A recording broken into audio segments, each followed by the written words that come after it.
आइए बच्चों, कैसे हो आप सभी।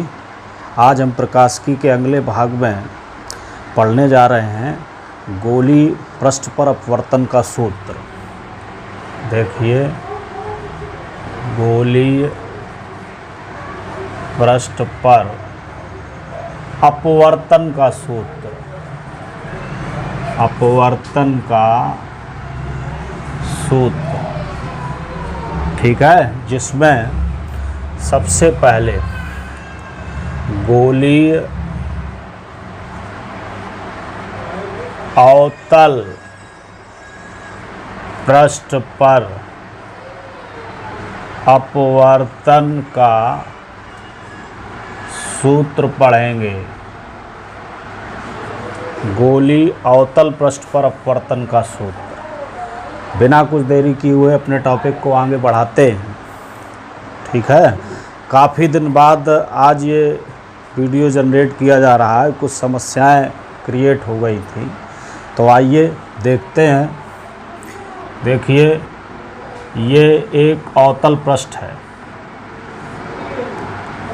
एक ये अवतल पृष्ठ है जिसको हमने मान लिया SP/S'। इधर का माध्यम है विरल जिसका अपवर्तनांक N1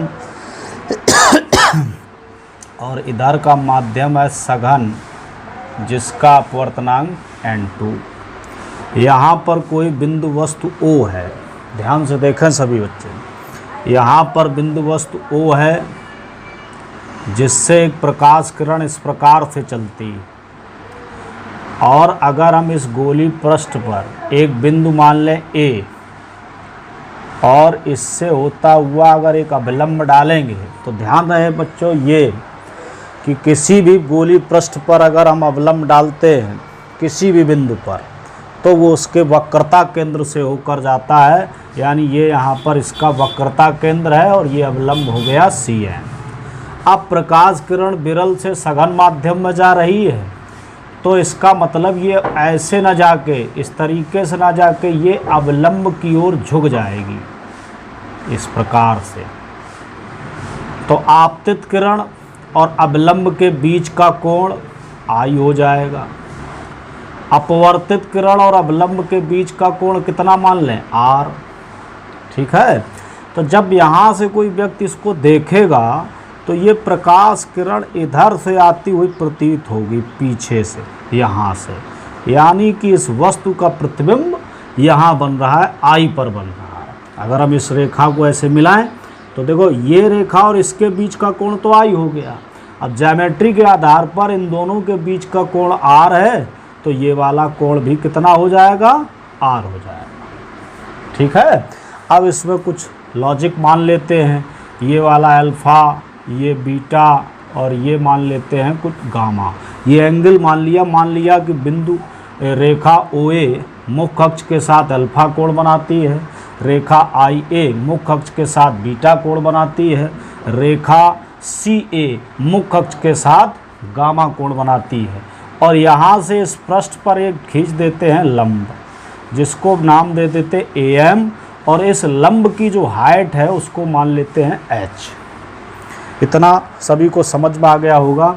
अब देखिए, ये है वस्तु, पृष्ठ से वस्तु की दूरी मान लेते हैं U, प्रतिबिंब की दूरी मान लेते हैं V, और वक्रता केंद्र की दूरी यानी वक्रता त्रिज्या तो ये मान लेते हैं R।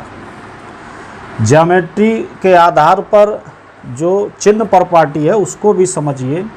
इस पृष्ठ से जो बाईं ओर की जो डिस्टेंस है हम मापन करेंगे वो ऋणात्मक चिन्ह के साथ लेंगे, और जो दाईं ओर की होंगी वो धनात्मक चिन्ह के साथ लेंगे।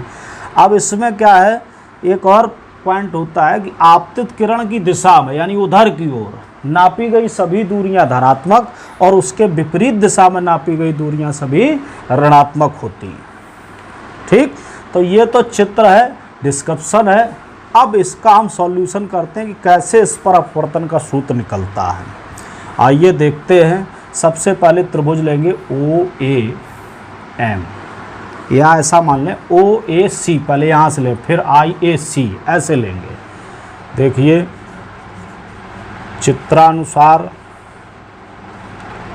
त्रिभुज OAC में ये वाला कोण अल्फा और ये वाला कोण I दोनों का योग इस बाहरी कोण के बराबर हो जाएगा। ये ज्योमेट्री के आधार पर आप सभी जानते होंगे, alpha plus I equal to gamma, या यहीं से I बराबर गामा माइनस अल्फा।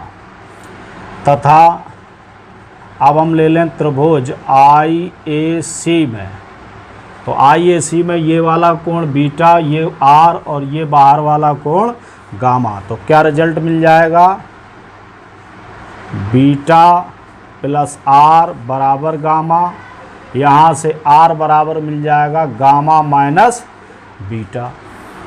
अब प्रकाश किरण विरल माध्यम से सघन माध्यम में जा रही, यानी N1 अपवर्तनांक से N2 अपवर्तनांक में जा रही है, तो स्नेल के नियम से, स्नेल के नियम से sine I upon sine R equal to पहले माध्यम के सापेक्ष दूसरे माध्यम का अपवर्तनांक, या इसी को हम N2 अपॉन N1 लिख सकते हैं। अब देखिए कि यहाँ पर रिजल्ट, चूँकि यहाँ पर चित्र में तो हमने ऐसा पृष्ठ माना है, लेकिन ये पृष्ठ की स्थिति को सूक्ष्म मानी जाती है। चूँकि पृष्ठ बहुत सूक्ष्म है, तो पृष्ठ जब बहुत सूक्ष्म है तो ये I और R भी छोटे होंगे। तो जब कोण I और R छोटे होंगे तो कोण I व R सूक्ष्म होंगे।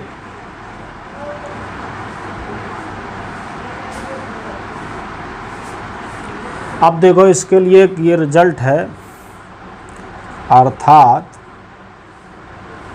साइन I बराबर साइन I बराबर I तथा साइन R बराबर R लिखा जाएगा। इसको समझ लो ये कैसे लिखा जाएगा। जैसे मान लो ये त्रिभुज है, ये कोण थीटा है OAB, ये ध्यान से देखना बेटा, OAB। तो अब अगर हम इसका साइन लेते हैं तो साइन थीटा बराबर AB अपॉन यानी लंब बटे कर्ण यानी OB। ठीक, इसका हमने कॉस लिया तो कॉस थीटा बराबर आधार बटे कर्ण यानी कि OB अपॉन OA। अगर इसका हमने टेन लिया तो टेन थीटा बराबर लंब बटे आधार यानी AB अपॉन OB। ध्यान देना। अब क्या हुआ कि ये कोण सूक्ष्म हो गया, तो जब सूक्ष्म हो गया तो इसका मतलब चाप जो होगा वो नगण्य होगा, तभी तो सूक्ष्म होगा। यानी कि अब इसमें प्रॉपर्टी आ गई कोण बराबर चाप बटे त्रिज्या की। तो अब ये दोनों भुजाएं आपस में कैसी हो गई, बराबर। जब सूक्ष्म हो जाएगा उसके लिए तो होगा क्या कि कोण बराबर चाप बटे त्रिज्या यानी कि थीटा बराबर AB अपॉन, या तो हम इसको OB लिख दें या इसको हम लिख दें AB अपॉन OA। ये ध्यान देना। तो अब क्या हुआ कि AB अपॉन OB या AB upon OA।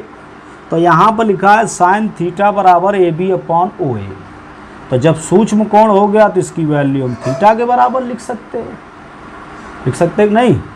Tan theta में देखो AB अपॉन OB, तो AB अपॉन OB सूक्ष्म कोण हो गया तो ये किसके बराबर लिखा जा सकता, थीटा के बराबर। यानी साइन थीटा आया है तो उसको अगर कोण छोटा है तो उसको हम थीटा लिख सकते हैं। टेन थीटा आया है तो कोण छोटा है तो उसको हम थीटा लिख सकते हैं। लेकिन कॉस थीटा में ध्यान रखिए OB अपॉन OA, और जब ये दोनों भुजाएं बराबर हैं तो इसकी वैल्यू 1 आएगी। जब कभी कॉस हो कोण छोटा हो तो उसका मान 1 लिखेंगे। साइन है कोण छोटा है, जैसे साइन थीटा है या साइन I है, तो साइन थीटा है तो बराबर थीटा, थीटा सूक्ष्म है अगर, और यदि साइन I है तो I सूक्ष्म है तो I। ठीक, उसी तरीके sine R equal to R। That's all. ये इस तरीके से इसको हम यहाँ पे लिखते हैं। पिछले टॉपिक में भी इसका उपयोग किया था। आइए अब आगे चलते हैं।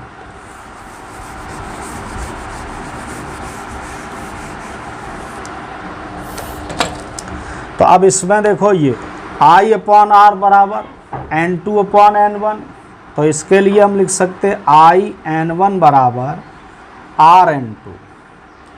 अब इसमें हम क्या करेंगे, I की वैल्यू और R की वैल्यू पुटअप कर देंगे।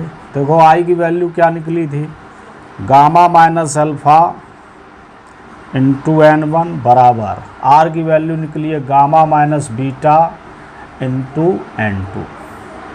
इसको प्रसार कर दीजिए तो क्या हो जाएगा, देखो gamma N1 minus alpha N1 equal to gamma N2 minus beta N2। तो जो ये बीटा वाला माइनस का इधर ले आओ, गामा वाला इधर ले आओ, तो हो जाएगा beta N2 minus alpha N1 equal to gamma वाले दोनों टर्म उधर जाएंगे, ये वाला माइनस हो जाएगा तो गामा कॉमन कर लीजिए N2 माइनस N1। ओके, इसको डाल दीजिए इक्वेशन फर्स्ट। अब आइए वही सूक्ष्म वाली, जबकि छोटा पृष्ठ है, तो जब छोटा पृष्ठ है तो अल्फा बीटा गामा भी सूक्ष्म होंगे, ठीक। और ये वाला जो M बिंदु है ये लगभग किस पे चला जाएगा, P पे चला जाएगा। ये ध्यान रखिए, इसमें हम यहाँ पे लिख देंगे, चूंकि पृष्ठ छोटा है इसलिए अल्फा बीटा गामा सूक्ष्म होंगे तथा बिंदु M कहाँ चला जाएगा, P पर माना जाएगा, ठीक। तो अब देखो इसमें हम क्या करेंगे, OAM ये वाला त्रिभुज, फिर IAM ये वाला त्रिभुज, फिर CAM ये वाले त्रिभुज। तो देखो डायरेक्ट लिख रहे हैं tan अल्फ़ा बराबर, जब सूक्ष्म कोण है मैंने अभी बताया था tan अल्फ़ा है तो अल्फ़ा लिख सकते हैं, लंब बटे आधार होता है तो AM अपॉन OM लिख सकते हैं, AM अपॉन OM। और ये M चला गया, इसका मान तो हम लोगों ने H मान लिया, और M लगभग चला गया P पर तो इसको OP। अब OP की वैल्यू कितनी है, U इधर है, बाईं ओर है या आपतित किरण की दिशा के विपरीत है तो माइनस चिन्ह के साथ H अपॉन माइनस U, ठीक, कामा tan बीटा बराबर बीटा इक्वल टू लंब वही रहेगा AM अपॉन IM, या इसी को H upon IP, H upon minus, इसको हम IP की वैल्यू V माना है तो चिन्ह सहित रखेंगे माइनस V, तथा tan gamma equal to gamma बराबर AM अपॉन CM या H अपॉन CP या H अपॉन माइनस R। इतना समझ में आ गया सबको। ये सूक्ष्म कोण के लिए है, ये त्रिभुज इसके लिए लिया गया, ये वाला बीटा के लिए लिया गया, ये गामा के लिए। ये सूक्ष्म है, ये जब छोटा है तो ये लगभग इस पर माना जाएगा। अब देखो इसके बाद ये मान इसमें हम रख देते हैं, बीटा बराबर कितना निकला, H अपॉन माइनस बी। यहाँ समीकरण इक्वेशन यानी कि फ्रॉम इक्वेशन फर्स्ट, तो बीटा की जगह क्या रखोगे, H upon minus V into में N2 माइनस अल्फ़ा की जगह है H upon minus U into N1 बराबर गामा की जगह H अपॉन माइनस R और ब्रैकेट में N2 माइनस N1, ठीक है। अब देखो इसमें माइनस का गुणा कर दो, ठीक, क्या कर दो, माइनस का गुणा कर दो, H दोनों पक्षों से कैंसिल हो जाए, यहाँ से भी, यहाँ से कॉमन हो जाएगा, वहाँ कैंसिल हो जाएगा। तो जब माइनस का गुणा कर दो तो ये प्लस का हो जाएगा, ये प्लस का हो जाएगा, लेकिन अंदर माइनस लगा हुआ तो ये माइनस का बना रहेगा और ये प्लस का हो जाएगा। तो क्या रिजल्ट आएगा, N2 upon V minus N1 upon U बराबर N2 minus N1 upon R। ये गोली अवतल पृष्ठ पर अपवर्तन का सूत्र है। समझ गए बेटा, ये गोली अवतल पृष्ठ पर अपवर्तन का सूत्र है। कब, जब एक ओर का माध्यम N1 और दूसरे ओर का N2। अब यहीं से देखो, यदि पहले माध्यम के सापेक्ष दूसरे माध्यम का अपवर्तनांक यानी n12 बराबर n2 अपॉन n1 बराबर n हो तो क्या रिजल्ट होगा। तो इसमें से देखो n1 हम कॉमन कर लेंगे, यहाँ से जब n1 कॉमन किया तो n2 upon n1 upon v, ध्यान देना 1 अपॉन u बराबर n1, यहाँ से भी कॉमन आया तो n2 upon n1 minus 1 upon r, n1 से n1 cancel, n2 upon n1 की जगह कितना n और n2 अपॉन n1 की जगह यहाँ पर भी n, तो रिजल्ट आ जाएगा n upon v minus 1 upon u बराबर n माइनस 1 अपॉन r। ये हो जाएगा गोलीय अवतल पृष्ठ पर अपवर्तन का सूत्र। कब? जब प्रकाश किरण विरल माध्यम से सघन माध्यम में जा रही है। ठीक है, आज के लिए इतना ही। अब अगले टॉपिक में इसी के आगे का कवर करेंगे। ये गोलीय अवतल पृष्ठ पर अपवर्तन का सूत्र है, उसको हम पढ़ेंगे गोलीय उत्तल पृष्ठ पर अपवर्तन का सूत्र, और भी डिस्कशन पढ़ेंगे। ठीक, चूँकि ये वीडियो काफ़ी दिन बाद दिया जा रहा है तो आप लोग जो है इसको, इसके एक एक पॉइंट को, और इम्पॉर्टेंट वीडियो, इम्पॉर्टेंट टॉपिक भी है ये, टॉपिक जो है इम्पॉर्टेंट है, बोर्ड परीक्षाओं में इनमें से एक रिजल्ट पूछा जाता है। 3 पॉइंट हैं, 3 में से एक रिजल्ट ज़रूर पूछा जाता है। ठीक है, ये मेरे ख्याल से सभी को समझ में आ गया होगा, और अब रेगुलर बेस से सभी को लगातार जो है वीडियो प्राप्त होते रहेंगे। किसी को फिजिक्स के तहत चिंता करने की आवश्यकता नहीं है। आज मैं ये छोटा वीडियो बना रहा हूँ, कल से 1-1 घंटे के वीडियो आएंगे। ठीक, दैट्स ऑल। पढ़ते रहिए, तैयारी करते रहिए। किसी प्रकार की समस्या हो तो कमेंट बॉक्स में कमेंट करके पूछिए, या व्हाट्सएप ग्रुप में आप जुड़ के पूछ सकते हैं।